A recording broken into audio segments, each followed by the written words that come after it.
being around watermelons all day, you might get sick of eating the sometimes messy snack, but not for farmer Dan Van Groningen. That's good. That's crispy. It's sweet. It's wet. It's everything a watermelon should be. But then again, he's had a lot of practice eating watermelons at his family farm in Ripon. For more than 70 years now, they've been growing the picnic favorite and have loved every minute of it, seeds and all. 1939, we started growing watermelons the first time. My grandfather did. And my father was young then, and he would do the harvesting. They would load the watermelons into small little trucks and bring them to the rail car and load them, stack them by hand in the rail car. And that's how a lot of the watermelons were shipped. Dan's right. When it comes to the harvesting of watermelons, not much has changed over the years. The melons love the warm days and cool nights the Central Valley offers them, and they take about 100 days to grow before they are plucked out of the fields by workers who transfer them to the harvest truck. While they still grow the traditional seeded ones, they have planted more of the seedless watermelon varieties in recent years as they're becoming a consumer favorite. But no matter which one you like, how do you pick the best melon?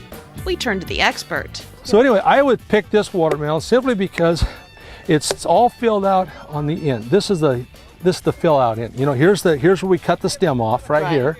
Okay, and this is where it's growing. It's growing from this end, and it's all filled out. See how it's all filled out right now? If it's indented somewhat, it's still growing. Okay. Now that is one of the things to look at. You want to have one that sounds good. No, yeah. What's the thumping? Okay. I mean, well, is that an urban legend? Or well, the thumping is after you've picked the watermelon in the store. Let's say you assume all the watermelons are ripe in the store. Every one in that bin or on the shelf are ripe. Then you want to start feeling them. If they have a good sound to them, it means that they're not overripe. When they have a flat sound, it doesn't have a good ring to it. This has got a nice ring to it. If it's got a flat sound, it's either overripe or maybe it has a hollow heart. After the watermelons leave the field, they are taken here to the packing shed where they are sorted and even polished up a bit. There are now several generations of Van Groningens working together at the farm, including Dan's 86-year-old dad. In recent years, the family has diversified the farm and has 4,500 acres in production of a variety of crops. So now when the sun goes down on the melon harvest, work just begins on the other big crop, sweet corn.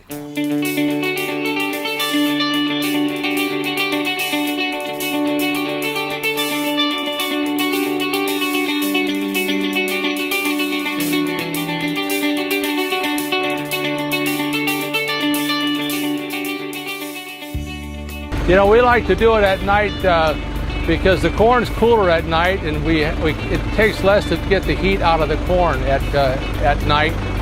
If we harvest during the day, there's way too much heat in the corn, and the corn will go into a starch. After harvest, the corn is kept cool at the packing shed and is quickly sorted and boxed up on ice. Dan says he hopes to harvest more than 19,000 ears of corn per acre, and with 1,000 acres planted, that's a lot of kernels to say the least. But luckily they've got a lot of loyal customers, like the Cattleman's restaurant chain of Northern California. We get it here, we prep it, we wash it real good, we get it ready for the pot. It's in the pot, I would say no more than 20 minutes. As soon as the water boils, we turn it off, we ice it down, and we just put it away, ready for the cooks. All the cooks do after that is just put it on the broiler. They grill it for a good, I'd say no more than 8 minutes, just to get a nice color on it. Make sure it's got enough butter on it, and we serve it up right away. The restaurant proudly displays their close relationship with the farm on each table. And despite being a meat and potatoes type of joint, they're doing a steady business in corn. They go through about 500 ears of corn a week at their Vacaville location alone.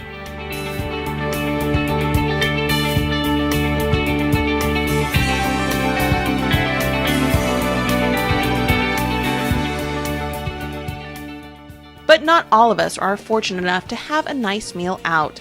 A growing number of people in need of assistance in the San Joaquin Valley has prompted the farm to give back to its community. Each week, the farm sends truckloads of produce to local food banks as part of the California Association of Food Banks Farm to Family program. We were seeing folks that when we went to the store, you recognize them working in the store, and then all of a sudden you see them at our doorstep needing food assistance, needing help.